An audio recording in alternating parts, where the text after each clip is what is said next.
Tetapi kalau kalau orang awam tadi memahami dakwah, ya, bahwa dakwah itu hukumnya fardu kifayah. Fardu kifayah artinya satu orang yang sebagian orang Islam mengerjakan dakwah, kalau sebagian lagi tidak mengerjakan dakwah, maka yang lain itu tidak berdosa. Kalau seluruhnya tidak buat amal dakwah, maka semua orang Islam berdosa.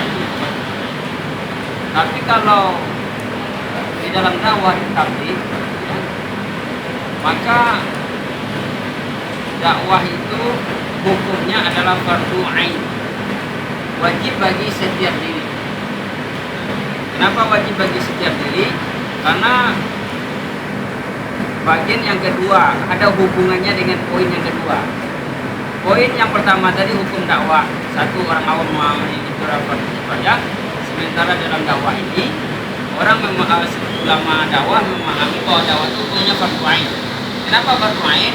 Karena ada hubungan dengan poin yang kedua. Poin yang kedua bahwa orang awam memahami dakwah adalah untuk memperbaiki orang lain. Sementara dalam dakwah dan tabligh ini, ya, gerakan dakwah ini memahami, ulama dakwah memahami bahwa dakwah itu bukan untuk memperbaiki orang lain, tapi untuk memperbaiki diri sendiri.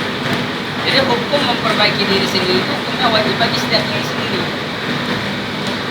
Jadi siapa yang buat dakwah, artinya dia berjuang menolong agama Allah, dia menyuruh orang kepada Allah, maka janji Allah akan baiki orang itu. Jadi perbaikan terhadap diri sendiri itu adalah ketika orang yang melakukan buat dakwah itu, kemudian dia menolong agama Allah, maka Allah akan menolong dia untuk memperbaiki dirinya. Karena tidak ada satupun manusia yang dapat memperbaiki dirinya sendiri, kecuali atas hidayah dari Allah, perbaikan pada dirinya sendiri. Allah katakan intan surullah yansurkum. Barang siapa yang membantu agama Allah, maka pasti Allah akan membantu. Wa yusabbih aqdamakum. Dan Allah akan menguatkan kakinya menghadapi musuh-musuhnya. Dan musuh kita siapa sebenarnya? Sebenarnya di antara kita sesama manusia tidak ada musuh. Yang musuh kita itu adalah dua saja, yaitu nafsu dan syaitan. Nafsu dan syaitan. Itulah musuh kita. Nah, Allah berjanji wa yusabbih aqdamakum. Allah akan mengukuhkan kaki menghadapi musuh. Siapa Allah kukuhkan? Allah kuatkan iman kita menghadapi musuh kita, yaitu iblis dan syaitan dan nafsu kita. Orang yang tidak dapat mengamalkan agama bermakna dia tidak dapat pertolongan Allah atas ditundukkan oleh Allah atas nafsu dan setan tadi dalam dirinya. Sehingga nafsu dan setan inilah yang menyebabkan orang jauh dari agama.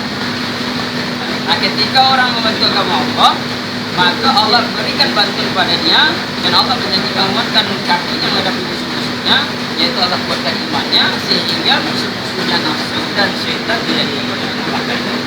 Maka hukum dakwah itu adalah wajib bagi setiap diri, karena setiap diri membutuhkan pertolongan Allah langsung pada diri. Dengan apa? Dengan dia membantu agama Allah. Bagaimana membantu agama Allah? Yaitu mengajak manusia kepada Allah, berjuangkan agama Allah. Inilah yang akan